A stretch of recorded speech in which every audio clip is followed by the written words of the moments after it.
El día de hoy vamos a presentar una investigación enfocada en temas de nutrición y algunos hallazgos que han hecho un equipo técnico que ha revisado diferentes contenidos y que les presentarán a continuación, y compartirles que este es una investigación y un evento conjunto entre Save the Children y CEIDON, un centro de investigación enfocado en derechos de niñas, niños y adolescentes.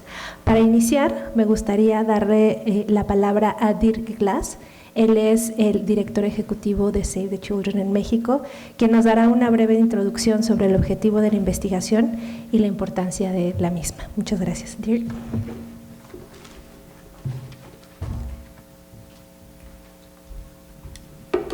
Parece mucho, pero no es tanto. Uno siempre se asusta cuando alguien saca, ¿cómo se llama este? Un chorro de papeles, pero en este caso. Buenos días, bienvenidos a la presentación del Atlas de Riesgos para la Nutrición de la Niñez en México. Es un esfuerzo conjunto entre el Centro de Excelencia e Innovación para los Derechos y Oportunidades de la Niñez, el CEIDON, y Save the Children. Nos emociona el interés y compromiso de todas las personas que nos acompañan, que desde distintos frentes luchan por la garantía de los derechos de las niñas, los niños, que dan sentido a este espacio. Gracias a nuestros compañeros, aliados de la sociedad civil, de gobierno, el sector privado, así como a los medios de comunicación, su presencia es muy valiosa.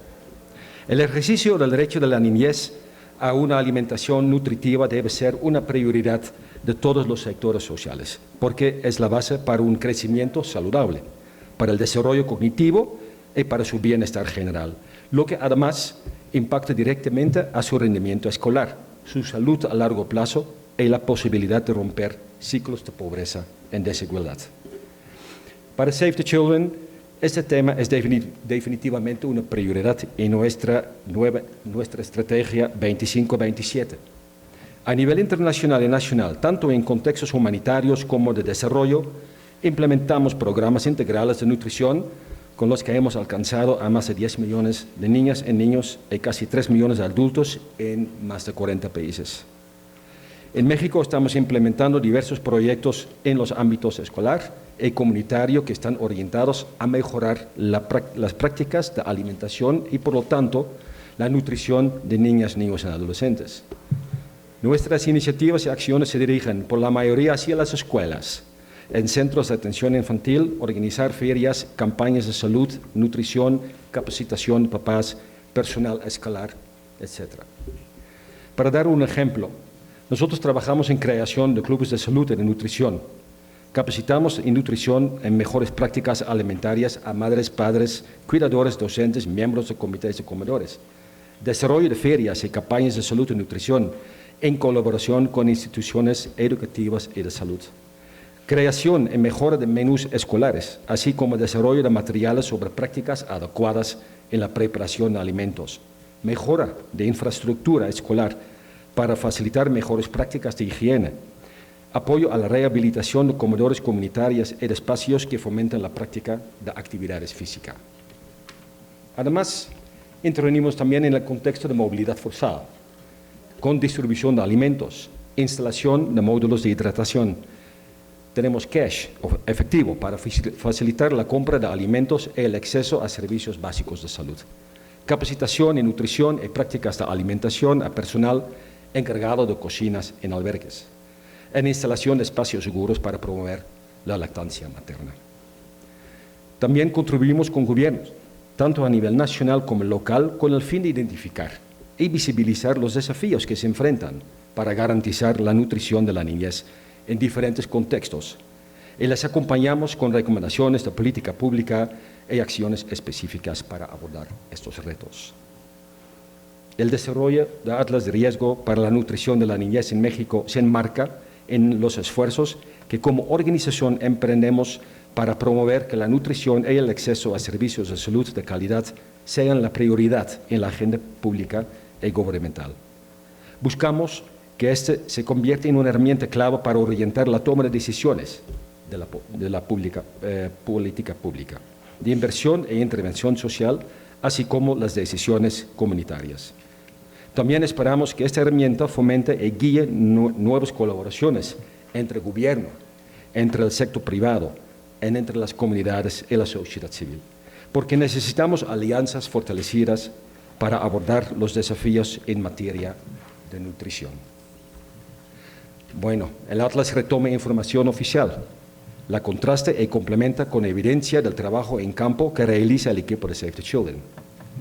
Por ello, además de expresar preocupación por la falta de acceso a algunos grupos de alimentos y por la gran exposición a productos ultraprocesados, la investigación nos invita a no perder de vista las causas estructurales que impiden que niños y niñas puedan comer, crecer y desarrollarse integralmente. En ese sentido, coincidimos con las autoridades y con expertos en que la mejor manera de abordar la problemática de la nutrición infantil es desde la prevención. Bueno, y esa es la razón por la cual, además de incluir mapas de prevalencia en el Atlas, integramos mapas de riesgo, que nos señalan zonas prioritarias de atención para las cuales podemos y debemos redoblar los esfuerzos. Les doy las gracias nuevamente por acompañarnos. Confiamos en que esta presentación propiciará nuestra capacidad de coincidir y colaborar para juntos lograr que cada niño o niño tenga una nutrición adecuada que garantiza su bienestar. Muchísimas gracias.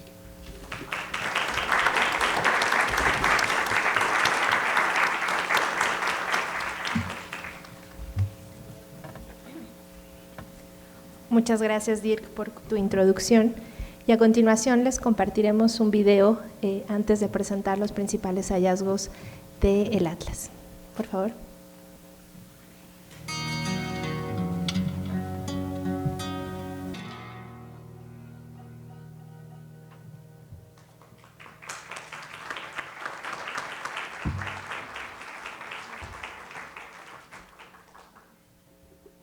Esperamos que ya estén ingresando a seidon.org para empezar a consultar los principales hallazgos de la investigación. Para continuar, quisiera dar la palabra a Marina Díaz Enríquez. Ella es coordinadora de investigación básica en el Seidon, quien nos platicará acerca de la metodología de esta investigación. Marina. Va primero Antonio, perdón. Primero va Antonio Villalpando Acuña. Él es director científico del Laboratorio de Investigación Social Avanzada, quien nos hablará de la metodología de la investigación. Adelante, Antonio. Buenos días. Yo sí tengo como 20 hojas, no es cierto, es broma. Buenos días a todas y a todos. Me siento muy honrado de participar en uno de los esfuerzos más importantes que hay en América Latina para construir evidencia sólida, operable y confiable en favor del bienestar de las niñas y los niños, especialmente de aquellas y aquellos que afrontan mayor adversidad producto de la llamada lotería del nacimiento y también, por qué no decirlo, de nuestras deficiencias como sociedades aún incapaces de universalizar los cuidados. Quiero agradecer al equipo del Seidon por haberme incluido en este viaje de investigación y a Save the Children por inspirar un altruismo honesto y directo que, además, busca perfeccionarse con investigación básica y aplicada, algo que escasea en estos tiempos en los que hay una sobreoferta de información vistosa pero intrascendente. Estudiar las amenazas al estado nutricional de niños, niñas y adolescentes es tremendamente complejo. No solo nos enfrentamos a lo que algunos científicos llaman un wicked problem, un problema loco o retorcido en español, esto debido a la intrincada complejidad de los factores que lo causan, sino a un problema que es complejo en sí mismo, desde su planteamiento. Por ejemplo, una niña o niño puede experimentar al mismo tiempo desnutrición y sobrepeso, la famosa doble carga. En algunos casos, aunque parezca contradictorio, una alteración precipita la aparición de la otra. Es por eso que estos problemas retorcidos, como los llaman, deben ser enfrentados con una perspectiva dual. Nuestros datos, entre más sólidos, entre más duros, mejor, pero en las soluciones hay que ser flexibles y creativos. ¿Cómo abordamos este problema? Pues bien, comenzamos por ver qué han dicho las y los especialistas, especialmente expertas y expertos mexicanos como Cuevas Nasu, Rivera Domarco, González Castel, Lascano Ponce, Lynette Neufeld, Shama Levy, Ruiz Tolentino, entre otros, así como la revisión de la última encuesta nacional de salud y nutrición 2023. A esta aproximación añadimos la revisión minuciosa de 53 estudios internacionales recientes sobre los factores que influyen en los desequilibrios nutricionales en la niñez. Esto nos llevó por la senda de los sospechosos comunes, de las explicaciones más socorridas, como el estatus socioeconómico, la educación materna o la mala calidad de las instalaciones sanitarias usadas por las niñas o niños. Pero también nos puso al tanto de una realidad fundamental. No todo está dicho y este problema evoluciona rápidamente. Nos parece muy importante señalar que parece no existir suficiente literatura, suficientes estudios específicos sobre el rol de los varones en la alimentación de sus hijas e hijos. Es un tema pendiente en la agenda de género, pues se minimiza el papel que juegan los hombres en la alimentación de sus hijos o hijas, o incluso de otras niñas o niños, lo que naturalmente va de la mano con pensar que solo las mujeres se preocupan o deben preocuparse por esta importante dimensión de los cuidados. Nuestro objetivo desde el inicio fue decir algo preciso y accionable desde los desajustes del estado nutricional de las niñas y niños en México con las herramientas de las matemáticas, de la estadística. La meta era aportar algo a la discusión, pero a nivel sistémico, pues los desafíos de la nutrición en la niñez son temas que las y los profesionales de la salud, las y los médicos, conocen al dedillo, y en el que, como se dice coloquialmente, estamos parados a hombros de gigantes, es decir, pues no estamos inventando el hilo negro, queríamos hacer una aportación original. Para lograr esta meta, enfrentamos 3 obstáculos. El primero de ellos es que la desnutrición, el sobrepeso y la obesidad son en sí mismos problemas retorcidos, complejos, lo que se traduce en que no hay panaceas ni soluciones de un solo factor. El segundo problema es que, debido a esto, la literatura sobre estos temas es muy dispersa. Más de 30 factores han aparecido y desaparecido en los estudios a lo largo de las últimas 2 o 3 décadas, mientras que otras causas aparecen una y otra vez, aunque a menudo no se les da seguimiento. Y el tercero de estos problemas, de estos obstáculos, es que la información con la que contamos en México, como sucede en casi todos los países del mundo, es recolectada con metodologías distintas, en diferentes periodos de tiempo y con diferentes escalas y niveles de agregación. Hay datos nacionales, estatales y municipales, algunos se levantan cada año, otros cada trimestre, a veces se pregunta de casa en casa y a veces se pregunta a las personas directamente. Por ello, tener un instrumento de medición de las causas amplias, es decir, sociales, microsociales y económicas, de los desafíos de la nutrición en la niñez sería un excelente proyecto a futuro. Hasta hace una década, habría sido imposible llevar a cabo un análisis de buena calidad con estas limitaciones. Hubiéramos tenido que enfocarnos en 3 o 4 factores, una solución a la que se recurrió en varios de los artículos internacionales que revisamos. Sin embargo, en esta década el avance de la informática nos ofrece la oportunidad de hacer buenas inferencias con información de distintos niveles de agregación y calidades. Después de estudiar diversas aproximaciones con técnicas convencionales como modelos aditivos de regresión por cuantiles, elegimos un algoritmo de aprendizaje automático llamado potenciación gradiente extrema o XGBoost, una técnica que apenas cumplió una década. Este algoritmo tiene 2 características que lo hacen superior a los métodos estadísticos convencionales. Por un lado, tiene un mecanismo para comparar cientos de permutaciones de factores y por otro lado, tiene un mecanismo que detiene el proceso cuando hay un resultado que es satisfactorio a nivel estadístico. Esto hace posible lo que hace 10 años era imposible, comparar peras con manzanas. Es decir, usar muchas variables de diferente nivel de agregación sin pérdida de información o de confianza estadística. Para decirlo coloquialmente, este algoritmo es como un chef profesional. Mientras que la mayoría de nosotros, o bueno, yo, no quiero ofender a nadie, solo escogería 2 o 3 ingredientes para hacer una comida, una chef profesional no solo elegiría más ingredientes, sino que pondría a prueba la forma de mezclarlos, pues el orden importa, ya que un sabor realza a los demás. Pues esa es la idea detrás de este algoritmo. No solo responde a la pregunta ¿qué factores importan?, en este caso para la nutrición infantil, sino que responde también en qué orden y en qué combinaciones explican mejor nuestro problema. Para el atlas de riesgos se siguieron estos pasos. 1. Recopilamos y estudiamos 1 a 1 139 factores desde esos sospechosos comunes como estatus socioeconómico, la calidad de los servicios sanitarios o el abasto, hasta factores experimentales como violencia intrafamiliar, carencia de servicios, el material de las casas o niveles de corrupción. Cuidamos la consistencia y calidad usando solo datos de fuentes oficiales y presentados el mismo año, en 2022. 2. Utilizamos el algoritmo XGBoost para hacer algo que se llama entrenamiento del modelo, es decir, ajustar la forma en la que predice datos nuevos a partir de datos reales. Como parte de este proceso, intervenimos el algoritmo para ajustar las veces que se repite, para elegir las formas o las combinaciones de los factores. Esto para evitar algo que se llama efecto umbral, que en el símil de la cocina sería el equivalente de empezar a reducir o arruinar el sabor de la comida en vez de mejorarlo por hacer demasiadas pruebas. 3. Con el modelo en su máximo nivel de precisión, efectuamos la predicción de la talla para la edad y del peso para la edad. Los resultados mostraron que la violencia intrafamiliar, la calidad de los servicios de saneamiento, el acceso al agua potable y el nivel educativo eran los principales determinantes de las alteraciones del estado nutricional. Otro factor que apareció es la persistencia de los cuadros de desnutrición en diversas edades. Esto parece que es tautológico, ¿no? Explicar la desnutrición a partir de una variable de desnutrición, pero no lo es.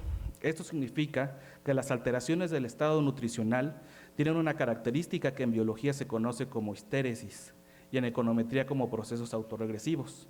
Es decir, son alteraciones persistentes, de modo que si aparecen a temprana edad, hay más probabilidades de sufrirlas en etapas posteriores de la vida. Para finalizar, me gustaría ser muy enfático en que este abordaje nos permitió identificar que, con cierta combinación de factores, algunas niñas y niños de nuestro país experimentarán sobrepeso u obesidad casi con absoluta seguridad. Una tendencia que hasta hace unos años se veía solamente en la población adulta. Por ello, hoy en día prevenir estos riesgos no implica solo abstenerse de ciertos hábitos o conductas privadas, sino remendar un entorno de crianza que ha sido vulnerado desde el mercado y desde lo público. A continuación, mi colega Marina Díaz Enríquez les mostrará el análisis más detallados de los resultados del Atlas. Muchas gracias.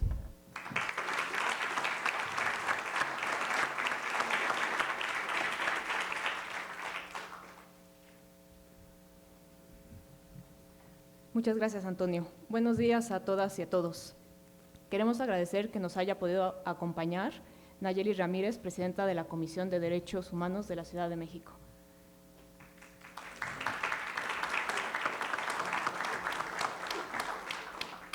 La meta nacional debe ser clara, que cada niña y niño en México, sin excepción, coma todos los días en forma suficiente, saludable y variada. Como ya esbozó Antonio en su participación, los desajustes en el estado nutricional están estrechamente vinculados al estado socioemocional de niñas y niños, siendo la violencia en el hogar y en el contexto inmediato un factor determinante con mayor peso que otras condicionantes. Así como ese hallazgo, el Atlas nos permite identificar tanto factores que contribuyen a algún desajuste como factores que sirven de protección, para no sufrirlos. A continuación, se presentan los resultados. Aunque la desnutrición crónica de la niñez en México ha disminuido considerablemente en las últimas décadas, sigue siendo un problema de salud pública, especialmente en comunidades rurales e indígenas, lo que evidencia la profunda desigualdad aún existente. Como podemos ver en la gráfica, hay factores que influyen negativamente o que contribuyen a la baja talla de niñas y niños. Estos están coloreados en rojo, mientras que por el otro lado, hay factores que sirven de protección, los cuales están coloreados en verde.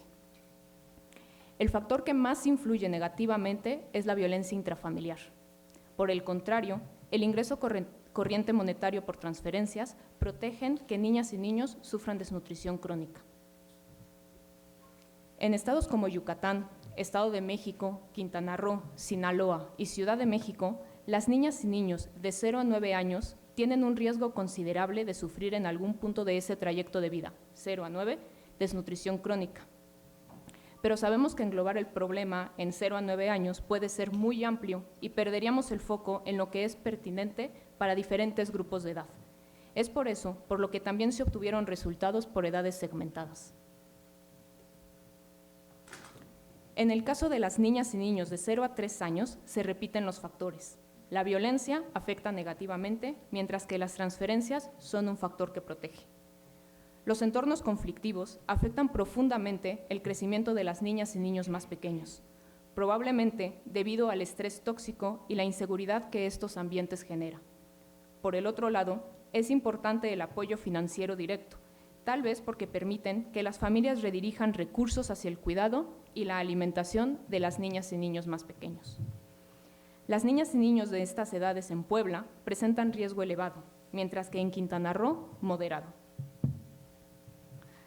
Para el grupo de niñas y niños entre 4 y 6 años, el índice de finalización en secundaria de madres y padres se convierte en el factor predominante de protección, seguido de la disponibilidad de consultas de nutrición para niñas y niños menores de 5 años sin desnutrición grave, lo que resalta la importancia de la atención médica preventiva y de contar con orientación nutricional. Por el otro lado, la presencia de casos de desnutrición leve y grave continúan siendo factores significativos que influyen negativamente, lo que destaca la necesidad de intervenciones continuas para prevenir el deterioro del crecimiento.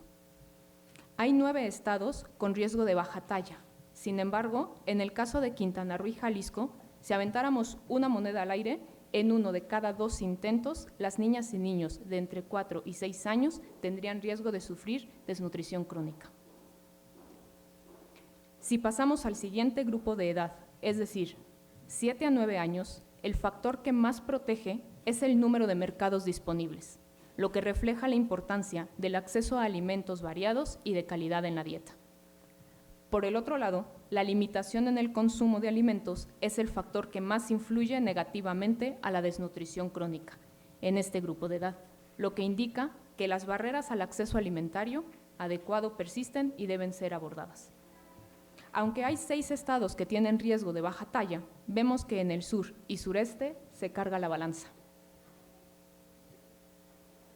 Como hemos dicho anteriormente, la intención es tratar de prevenir los riesgos y contar con una linterna o mapa que nos permita ver hacia dónde se va cargando el riesgo. No queríamos presentar o analizar solamente lo que ya pasó o lo que está pasando, lo que comúnmente llamamos prevalencia, sino construir mapas que nos señalen zonas prioritarias de atención. Mientras que hoy en día algunas niñas y niños de entidades como Durango, San Luis Potosí o Chiapas tienen desnutrición crónica, en el riesgo vemos que el centro del país, así como otras entidades como Sinaloa, se empiezan a vislumbrar como posibles zonas de riesgo para la nutrición de la niñez. Ahora nos concentraremos en el otro desajuste nutricional, el sobrepeso y obesidad. Esta última trae una tendencia al alza casi duplicándose en la última década e incrementándose la prevalencia conforme las niñas y niños crecen y llegan a la adolescencia y la vida adulta. El factor que más influye negativamente al sobrepeso y obesidad es la mortalidad de niñas y niños de 0 a 4 años por agua insalubre. Como pueden ver en la gráfica, los 10 factores para niñas y niños de 0 a 9 años son todos negativos. Los factores que protegen, es decir, los coloreados en verde, comenzaron a aparecer cuando hicimos ya el análisis detallado por grupo de edad. Como notarán en este y los siguientes mapas, la intensidad del color rojo es más patente, lo que demuestra que en los siguientes años el problema del sobrepeso y obesidad seguirá siendo un problema de salud pública en crecimiento si es que no empezamos a tomar las medidas necesarias. 21 estados de la República tienen riesgo de sobrepeso y obesidad, es decir, mayor probabilidad de que un niño o niña presente al menos una vez sobrepeso y obesidad en el transcurso de sus primeros 9 años de vida. En estados como San Luis Potosí, Coahuila o Tamaulipas, retomando la metáfora de la moneda, si la aventáramos, en 1 de cada 2 intentos, el niño o la niña tendría sobrepeso u obesidad. En el caso de Nayarit o Baja California Sur, prácticamente todas las veces caería la moneda del lado del riesgo, ya que tienen porcentajes por arriba del 90%. En el análisis segmentado de edad, observamos que el factor que más protege a las niñas y niños de 0 a 3 años es el ingreso monetario corriente por transferencias, lo que indica que el apoyo directo a las familias podría indicar una adecuada nutrición y crecimiento en los primeros años de vida. Sin embargo, factores como la inasistencia a la escuela o la tasa de mortalidad neonatal reflejan cómo las barreras educativas y de salud impactan negativamente en el crecimiento. En este grupo, también 21 estados tienen riesgo de sobrepeso y obesidad, de los cuales 7 tienen riesgo alto. Los factores que afectan negativamente a las niñas y niños entre 4 y 6 años son la incidencia de desnutrición grave, así como, nuevamente, la violencia intrafamiliar. Por otro lado, el acceso directo a la seguridad social de hijos e hijas menores de 18 años es un factor que protege. Son 25 los estados cuyas niñas y niños de estas entidades tienen riesgo de padecer sobrepeso y obesidad. Estados como Nayarit o San Luis Potosí tienen riesgo alto. Aunque pareciera contraintuitivo, la desnutrición moderada en niñas y niños menores de 1 año es el factor que más influye negativamente al sobrepeso y obesidad en las niñas y niños entre 7 y 9 años. Esto podría deberse a que los problemas de desnutrición temprana tienen efectos de amplio alcance en el crecimiento de niñas y niños, describiendo un entorno de desajuste que podría irse al otro extremo. Otro factor que afecta negativamente, otra vez, es la violencia intrafamiliar. 18 estados tienen riesgo de sobrepeso y obesidad, es decir, mayor probabilidad de que un niño o niña de 7 a 9 años presente al menos una vez en ese periodo de tiempo, 7 a 9 años, sobrepeso y obesidad, de los cuales 4 tienen riesgo alto. Nuevamente, presentamos los mapas de prevalencia. Recordemos que estos se refieren a lo que sucede en la actualidad, versus el mapa de riesgo, que es lo que podría suceder. Pareciera que los mapas son relativamente similares. Sin embargo, en Nayarit, San Luis Potosí o Veracruz, la intensidad del rojo se hace más fuerte en los próximos años. Las principales conclusiones son 4. Los modelos de explicación y de intervención para la adecuada nutrición de la niñez deben corresponder a su realidad multifactorial y compleja. Considerar pocos factores explica de forma parcial y limita la convocatoria a la sociedad y, por consecuencia, propicia que no cambien significativamente las tendencias en la prevalencia. Se requiere contar con información pública de mayor desagregación hasta llegar al nivel municipal y de localidad, pues las grandes políticas nacionales que han contado con implementaciones eficaces son las que identifican con más precisión las situaciones a analizar en cada territorio en particular. También se debe disponer de desagregaciones finas por edad, pues en este trabajo confirmamos que la información sobre personas de 10 años y más muestra una creciente limitación en disponibilidad conforme se avanza la edad. Las intervenciones en materia de nutrición pueden tener resultados si incluyen acompañamiento directo a las familias en campo y articulación con un sistema integral de cuidados. No basta solo con aportar o transferir. Dichas intervenciones tienen que considerar procesos formativos y participativos que garanticen el acompañamiento y desarrollo de las familias. Y por último, las políticas públicas ligadas a la nutrición pueden fortalecer sus resultados si se adopta un enfoque general que no se limite a señalar las carencias por subsanar, sino que tome su punto de partida del potencial a desarrollar en las personas, las comunidades y las instituciones. Para cerrar, es importante recordar y enfatizar que la nutrición no es un proceso aislado del desarrollo. No solo se trata de ingerir alimentos o suplementos para subsanar carencias, sino que es una dimensión que debe abordarse de manera integral, tomando en cuenta otras dimensiones clave como la interacción familiar, el desarrollo emocional y la autonomía progresiva. Los riesgos de una nutrición no adecuada son multifactoriales y de compleja interacción. Incidir sobre uno o pocos factores no logrará mover la aguja de los resultados relevantes y a escala. La alimentación es un derecho humano universal, pero además, la alimentación de la niñez tiene prioridad impostergable si queremos que cada niña y niño coman todos los días en forma suficiente, saludable y variada, y con ello cuenten con una plataforma sólida de oportunidad para alcanzar su máximo potencial. paso la palabra a mi compañera Nancy Ramírez, directora de Incidencia Política y Temas Globales en Save the Children.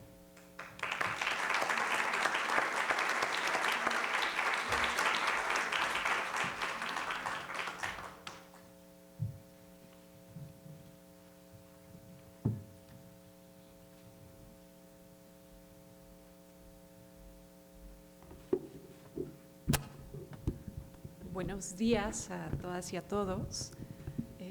Nos da muchísimo gusto ver a tantas personas acá, de todos los sectores. Es muy entusiasmante ver el interés que siempre desatan los temas de niñas y niños, y particularmente este tema que es básico, que es indispensable para la supervivencia, para el desarrollo y para la felicidad de las niñas y niños en su presente y, por supuesto, en su futuro.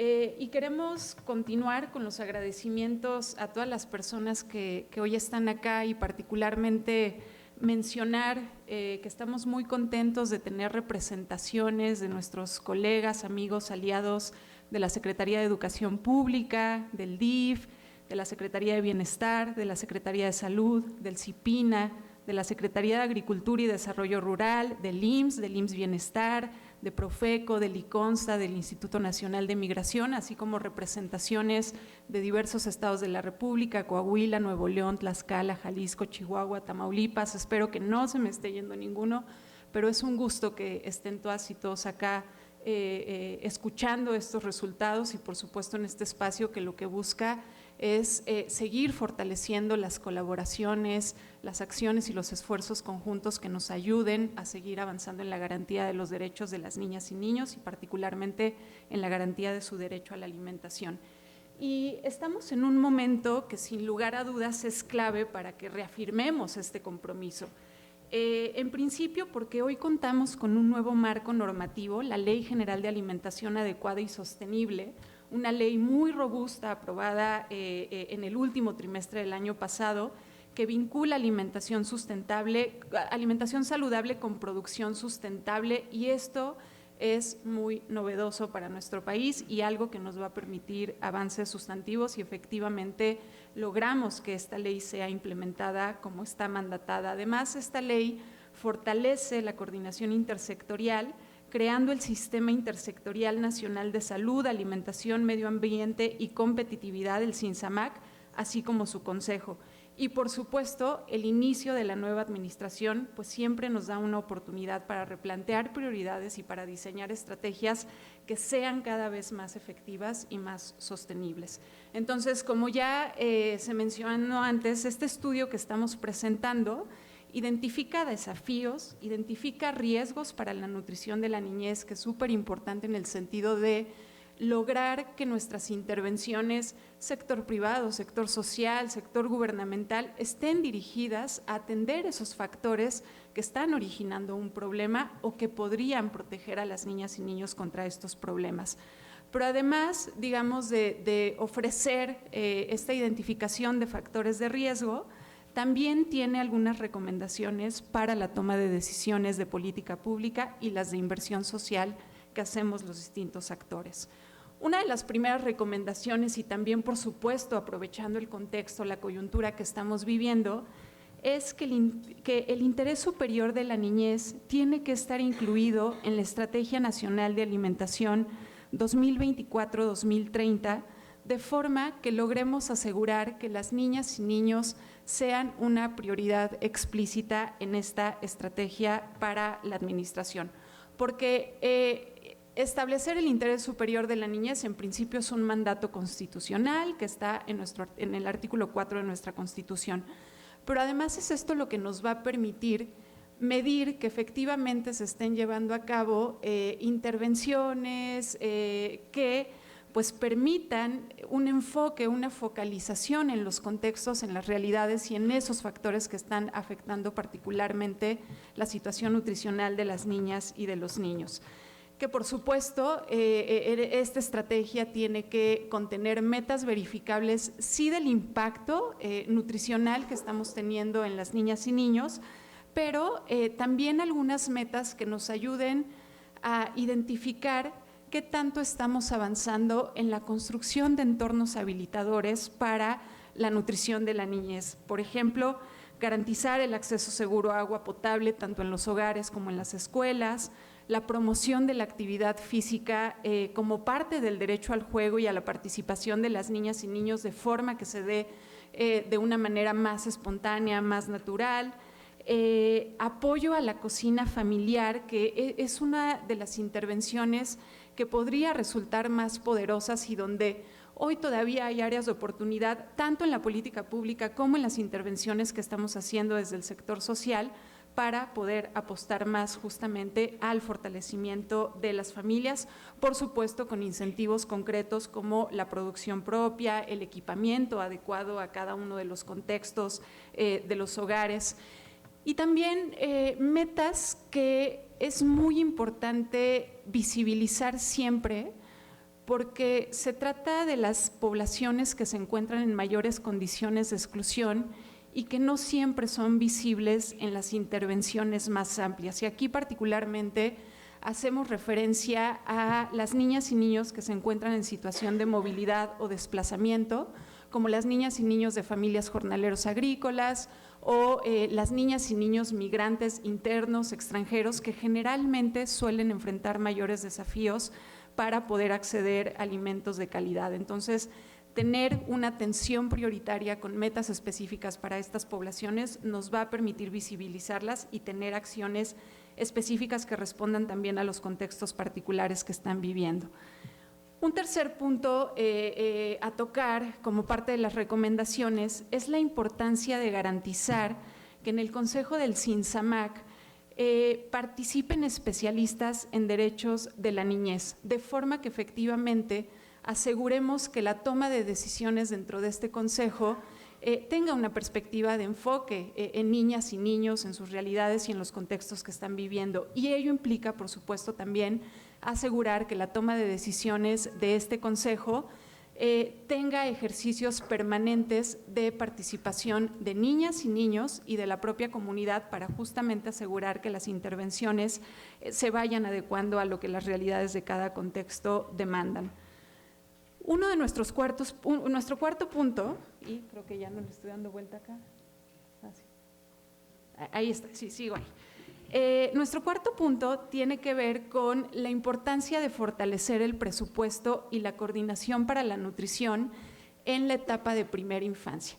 Esta etapa de vida que es fundamental para el desarrollo de las niñas y niños, donde se sientan las habilidades que van a tener pues, para su desarrollo y su bienestar a lo largo de su ciclo de vida, y particularmente retomando la importancia de la estrategia de los primeros 1000 días, que está a cargo de la Secretaría de Salud, estableciendo la necesidad de que aseguremos que esta estrategia tenga recursos etiquetados específicamente para las intervenciones en alimentación y nutrición para las niñas y niños en este periodo.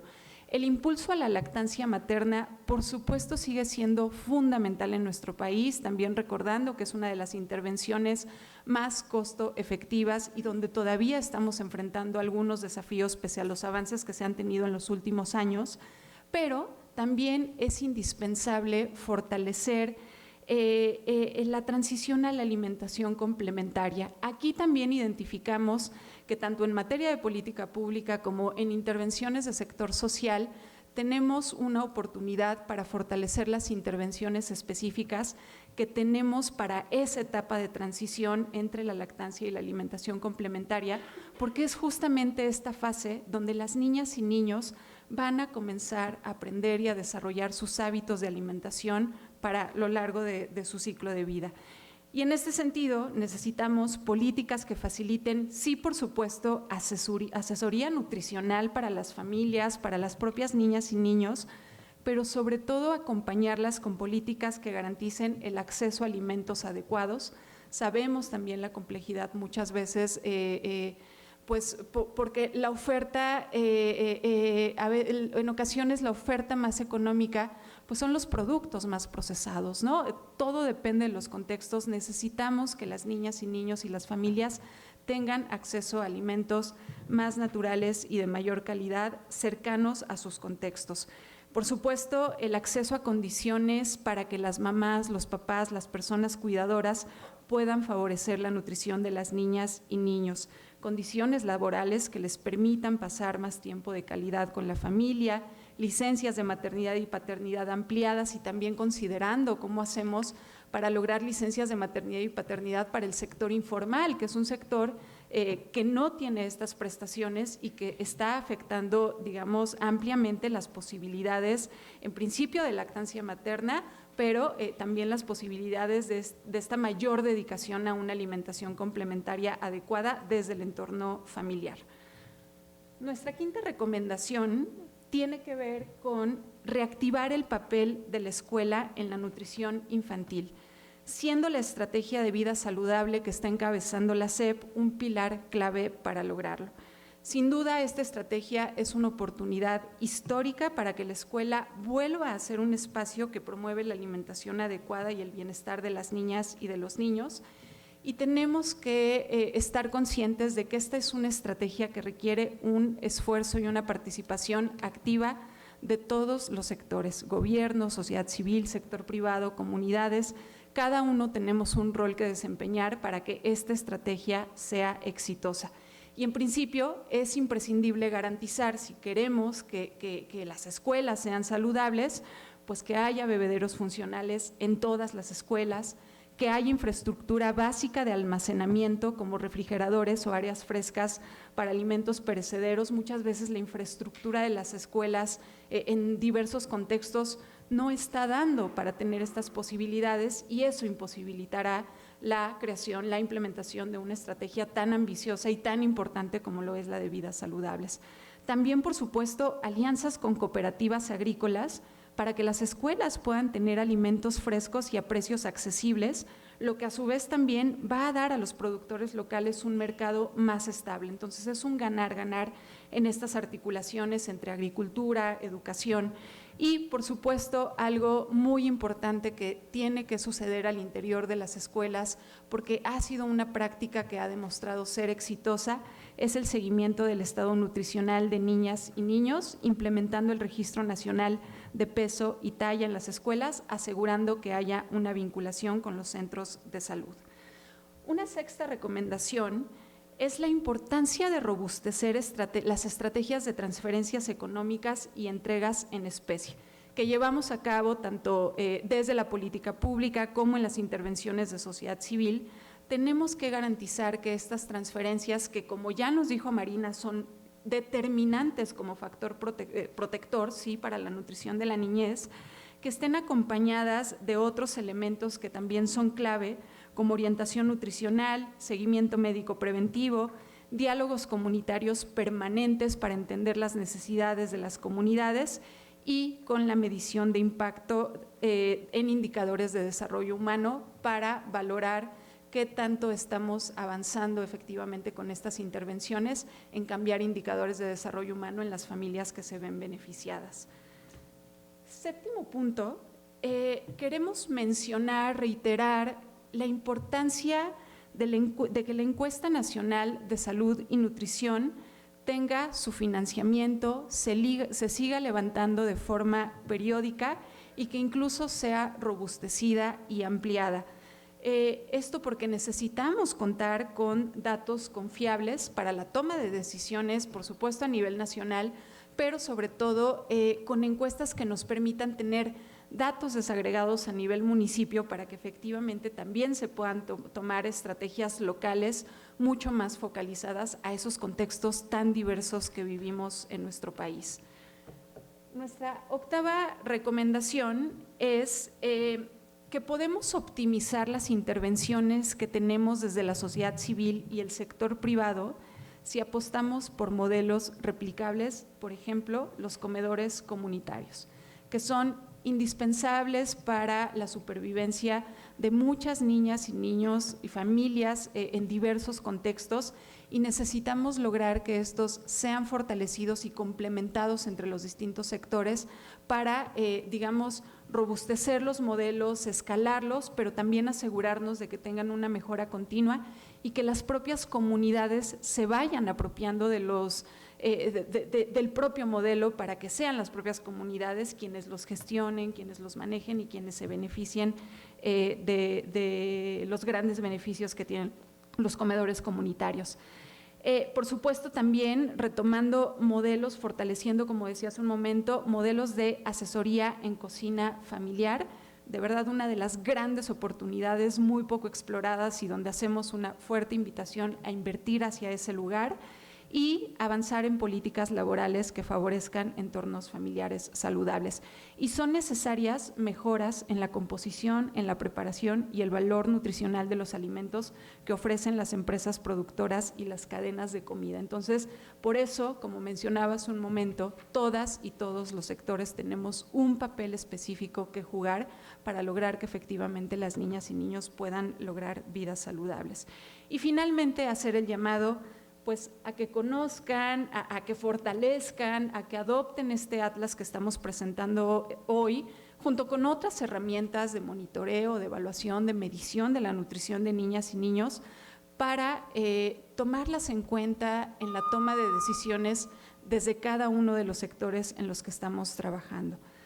Sigamos fortaleciendo nuestras acciones y sumando esfuerzos. Creo que todas y todos estamos conscientes de que este no es un reto nuevo, pero sí es una responsabilidad permanente que debe impulsarnos a reflexiones continuas y a mejorar, a tratar de mejorar nuestro impacto de forma constante, y esperamos que estudios como este pues justamente den herramientas que nos ayuden a autoevaluarnos, a identificar hacia dónde estamos llevando nuestras intervenciones, qué tanto impacto están teniendo, qué tanto efectivamente están atendiendo esos factores significativos para la prevención de estas problemáticas.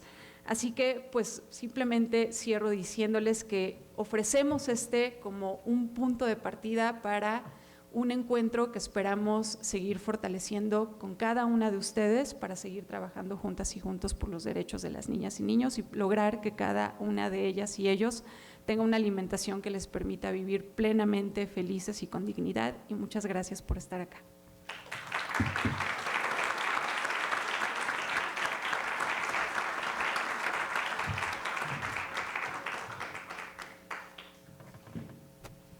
Muchas gracias, Nancy, Marina, Antonio. A lo largo de esta presentación hemos escuchado acerca de la metodología y el modelo matemático que se desarrolló específicamente para esta investigación. Conocimos los hallazgos y estas posibles tendencias de desarrollo de desnutrición, obesidad y sobrepeso en diferentes estados del país, y eso nos ha brindado herramientas para poder presentar recomendaciones puntuales de política pública para atender estos posibles riesgos y para mejorar el estado de nutrición y salud de niñas, niños y adolescentes en México. Para cerrar esta presentación, quiero darle paso a David Calderón. Él es director general del CEIDON, quien nos hablará acerca de unas conclusiones generales del Atlas de Riesgos de Nutrición Infantil. David. Muchas gracias. Buenos días.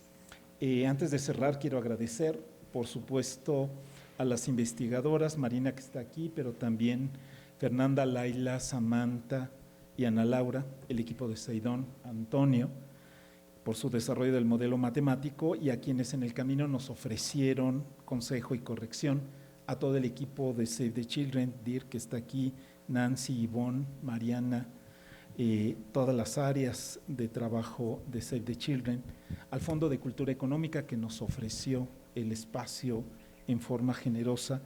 Ya se habló de las distintas instancias públicas que nos acompañan hoy. No quiero dejar de mencionar el Instituto Nacional de Pediatría, el investigador destacadísimo del Instituto Nacional de Salud Pública, muchas gracias Abelardo, de las universidades, la Universidad Metropolitana de Xochimilco, la Ibero, Incarnate World, la Universidad Autónoma del Estado de Morelos, a UNICEF, al Consejo Ciudadano para la Seguridad y Justicia, a la Fundación Alsea, a la Fundación Coppel, a la Fundación para la Investigación en Salud Pública, a Un Kilo de Ayuda, a Promotora Social México, a World Vision, Early Institute, CEMEFI, el GIRE, incluyendo México, el Grupo Editorial San Pablo, a Mexicanos Primero, a Educando, a todos muchas gracias. Como dijimos, el Atlas se orienta a ampliar la conversación, no a dejarla cerrada. En los mapas y cuadros que podrán explorar en la página web, aprovecho, ya está todo montado en la página web. Si ustedes entran a www.ceidon.org, hay un apartado de estudios y entonces ahí pueden entrar al Atlas de Nutrición. Pueden descargar el documento completo, un resumen ejecutivo, la nota metodológica. Está la base de datos, hágalo usted mismo, es decir, si quieren confirmar todos nuestros resultados, con mucho gusto, ahí está la documentación. Está la normatividad, agrupamos todas las leyes, pero también los programas, reglamentos y estrategias que son relevantes y se comentan en el estudio, y las recomendaciones vienen desagregadas también para los gobiernos estatales, el legislativo federal y estatal, para el Instituto Mexicano de Seguridad Social, y así sucesivamente. Los institutos de investigación para las organizaciones de sociedad civil. Entonces, en esa exploración hay mucho material para repensar, para ampliar lo que se sugiere, para descartar lo que sea menos significativo y para rescatar lo que prometa mejores explicaciones, mejores diseños y mejores servicios. Este es mi primer mensaje para recapitular. Como todo Atlas, al que le estamos dando aquí hoy el banderazo de salida, es un mapeo, es una descripción de rutas para avanzar, es una invitación a ratificar sus hallazgos sólidos y a rectificar lo que merezca ajuste, porque lo importante es que convoca a muchas más personas para sumarse a la travesía. La alimentación de niñas y niños es un derecho tan básico, tan fundamental, que nadie puede ni debe sentirse ajeno. Es nuestra responsabilidad compartida, nos toca a cada una, a cada uno, y es apremiante esa acción colectiva y coordinada, constante y decidida. Solo así vamos a mover la aguja y crear círculos virtuosos. Mi segundo mensaje es que las soluciones son posibles, son operables y es urgente activarla. Es paradójico, pero no contradictorio lo que hoy estamos haciendo. Es una paradoja. Les estamos presentando una predicción que queremos que fracase. Ayúdenos a descarrilar lo que vieron en los mapas. Ese futuro de corto plazo es el que justo queremos que no llegue. Esos colores subidos en el mapa no queremos que quemen. Lo que queremos, por el contrario, es que se suavicen y equilibren.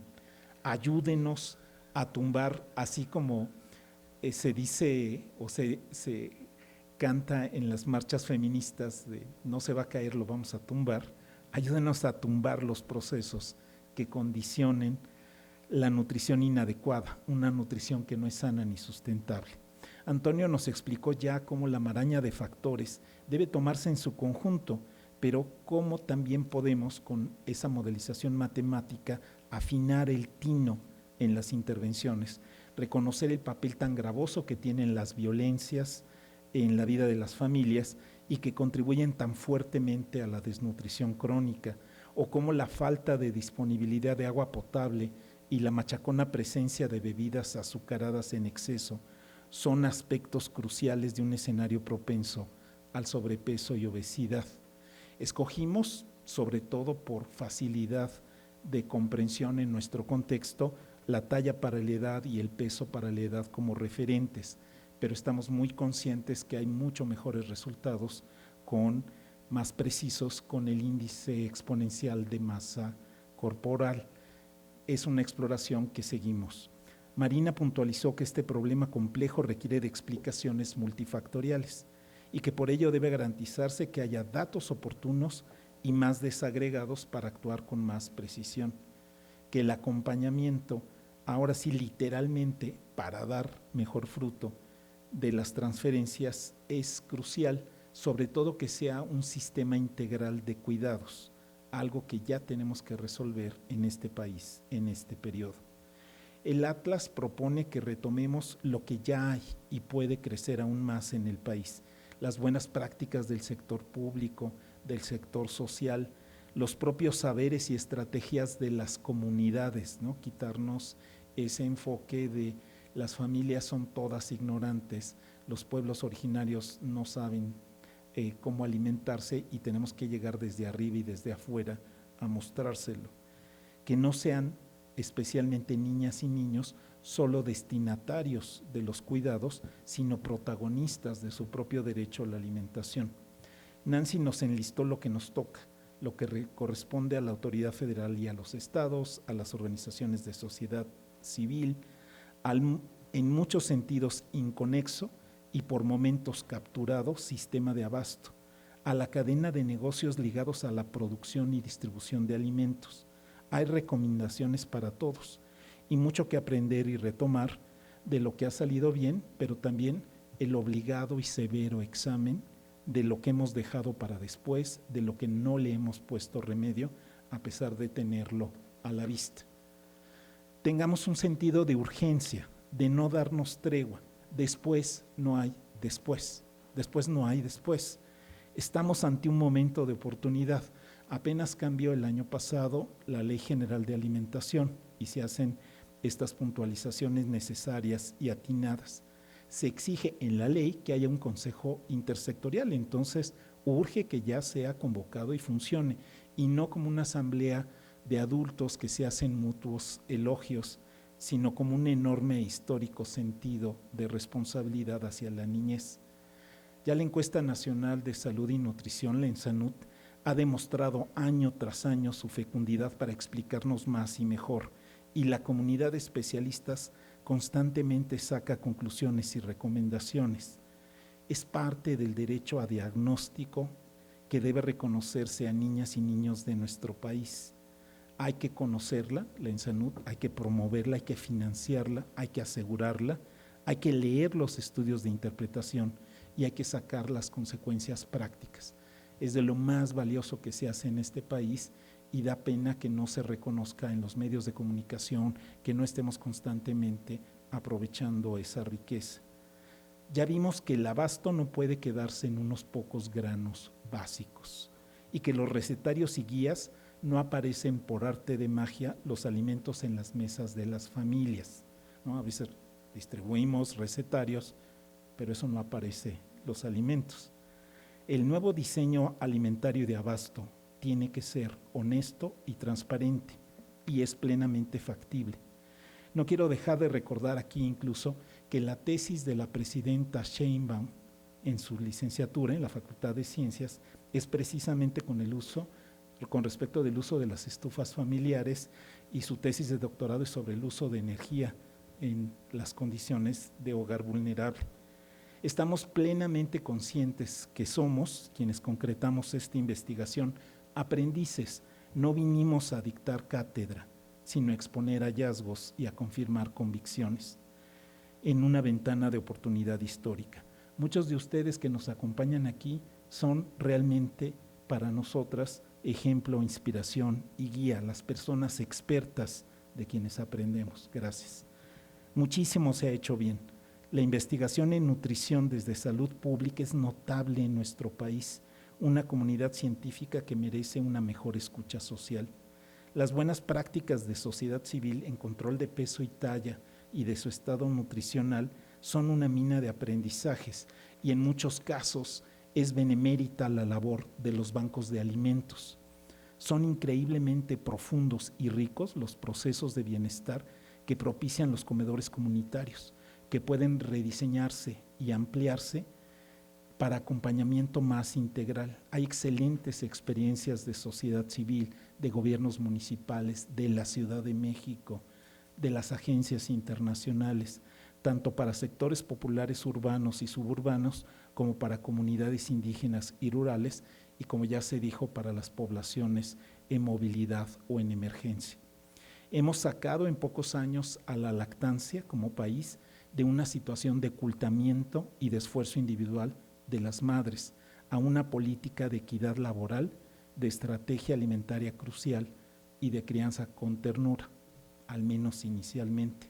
Hay que reforzarla y ahondarla, pero también dar el paso siguiente y hacer los cambios paralelos para un destete no violento y para una alimentación complementaria adecuada, que sea su continuación natural.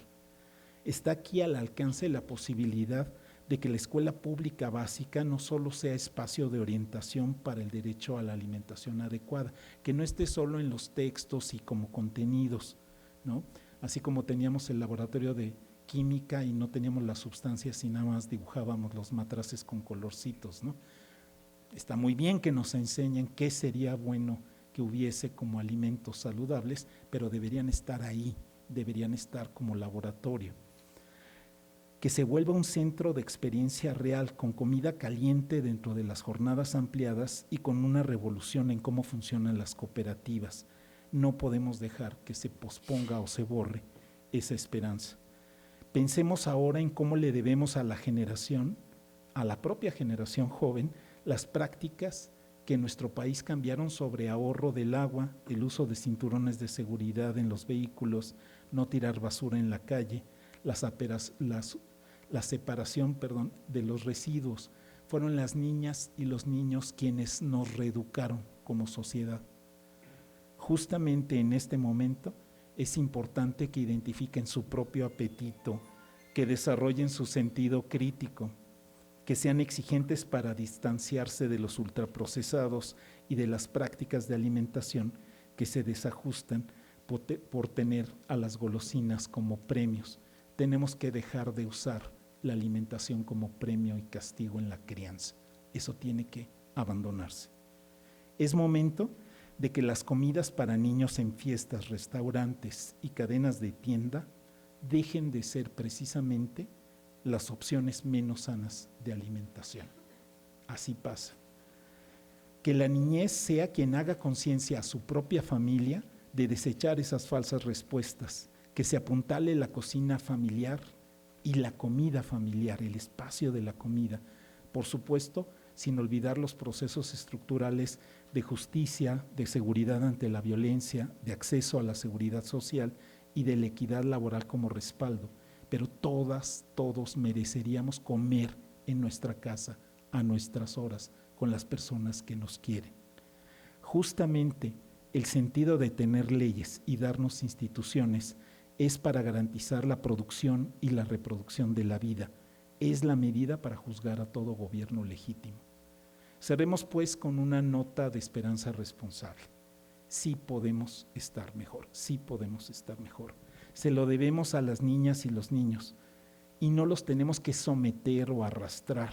Por el contrario, necesitamos nosotras, las personas adultas, escucharles, acompañarles, fortalecerles, respetarles, animarles a actuar, para que la experiencia no solo sea la de nutrirse como mera ingesta, no son estomaguitos para llenar, sino un sentido de la nutrición como necesario intercambio de afecto, como camino a la autonomía progresiva, como dimensión de la crianza con ternura, la alimentación como derecho a ser más y mejor sí mismo, la alimentación como derecho a ser más y mejor sí mismo.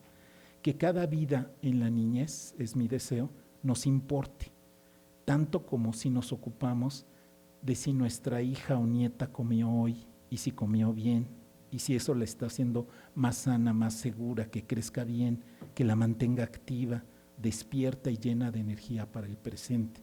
Que eso queramos para todas las niñas de México, para todos los niños de México. Que no nos falte ninguna, que a nadie olvidemos. Gracias por acompañarles hoy para expresarles esto con pasión y con datos, esta propuesta de acción conjunta. Gracias.